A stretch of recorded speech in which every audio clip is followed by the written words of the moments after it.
Həmişə baxışım çox nikbin olub, həmişə Qarabağa inanmışam və düşünmüşəm ki, Qarabağ Avropada sözünü deyəcək. Bəlkə də ən bədbin fikirlərim bu mövsümlə bağlıdır.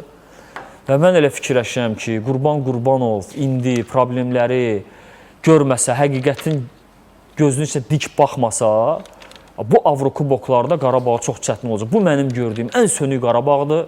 Bu mənim gördüyüm ən enişə düşmüş Qarabağdır.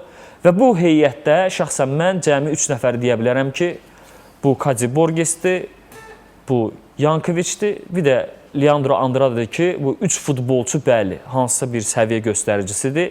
Benziyeni bilmirik, qalar qalmaz. Medina dərin ehtiyatı artıq düşüb. Veşoviç çıxır gedir.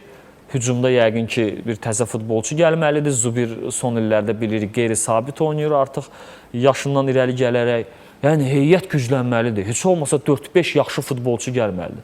İndiki heyətdə bəziləri gəlib uyğunlaşa bilmədi, bəziləri açıq-aşkar artıq futboldan doyublar, bəziləri yaşlanıblar, bəziləri enişdədirlər və bu komanda ilə Avrokuboklara getsək, yəqin ki, böyük uğurlar qazanmaq çətin olacaq. Çempionlar Liqasını demirəm, hətta Avropa Liqasının qruplarına düşsək, yenə deyirəm, yəni 4-5 yaxşı futbolçu cəlb olunsa, Qurban Qurbanovun təcrübəsi hesabına, bu Avrokuboklarda o alqoritmi bilmək bacarığı hesabına uğurlar qazanmaq olar, amma bu heyətlə çətin.